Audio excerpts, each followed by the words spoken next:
Bienvenue sur votre podcast Les Innovateurs, dédié au développement durable et aux nouvelles technologies. Je suis Jérémy Pastouré, votre animateur de ce nouvel épisode dans lequel je vais vous parler d'une méthode pour automatiser des traitements dans votre boîte mail. Dans ce nouvel épisode dédié aux boîtes mail, je vais vous parler de filtres. C'est une méthode que les services de mail modernes proposent et qui sont, je pense, peu utilisées. Les filtres permettent de sélectionner des groupes de mails que l'on a identifiés au préalable et d'y associer un processus, une tâche. Prenons par exemple des mails de Les Innovateurs. Imaginons que vous êtes ajouté à notre newsletter et que vous souhaitez grouper ces mails-là automatiquement dans le dossier Les Innovateurs. Parce qu'il y a régulièrement des articles qui vous plaisent et que vous souhaitez retrouver tous nos articles dans un dossier Les Innovateurs dans votre boîte mail. Donc comment on fait ? Prenons par exemple Gmail.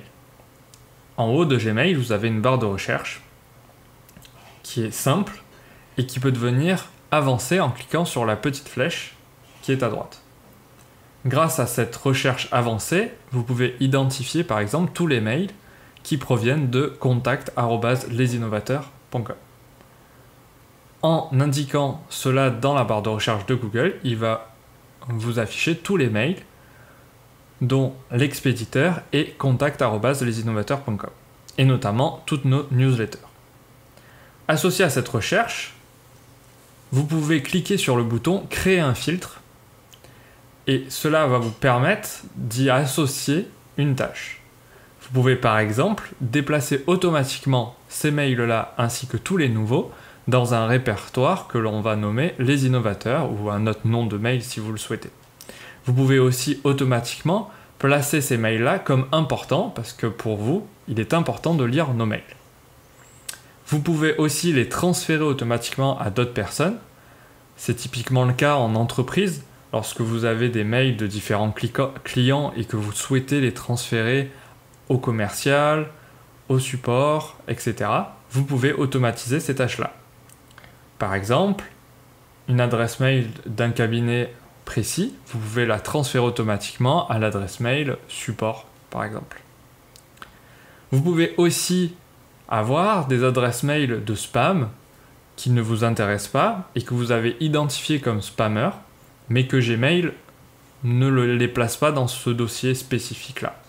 Vous pouvez donc sélectionner tous les mails qui proviennent d'une adresse mail spécifique ou dont un objet qui contient différents mots, mais pour la partie spam, je ne vous le conseille pas, il y a une marge d'erreur. Vous pouvez aussi ranger tous vos mails qui comportent une pièce jointe dans un dossier particulier. Vous pouvez aussi supprimer des mails d'une personne en particulier, d'une adresse mail particulière, d'un nom de domaine particulier. Tout cela est paramétrable grâce à la recherche avancée de Gmail et aux filtres.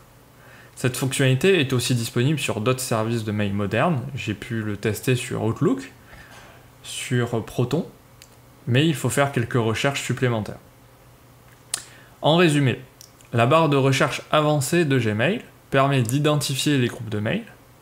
Avec cette identification de mails, vous pouvez créer des filtres pour automatiser différentes actions, comme ranger les mails du même type dans un dossier défini, transférer les mails du même type automatiquement à une ou plusieurs personnes.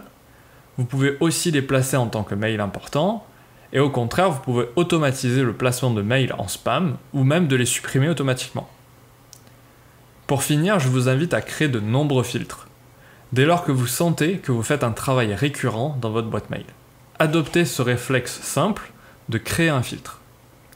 Si vous souhaitez en savoir plus sur le sujet, avoir des petites images, des captures d'écran, je vous invite à vous rendre sur le site Les Innovateurs et consulter l'article nommé « Filtre mail, automatisez certaines actions et simplifiez-vous la vie » datant du 13 octobre 2020. Je vous remercie pour votre écoute et votre confiance. Je vous dis à très vite pour un nouvel épisode du podcast Les Innovateurs.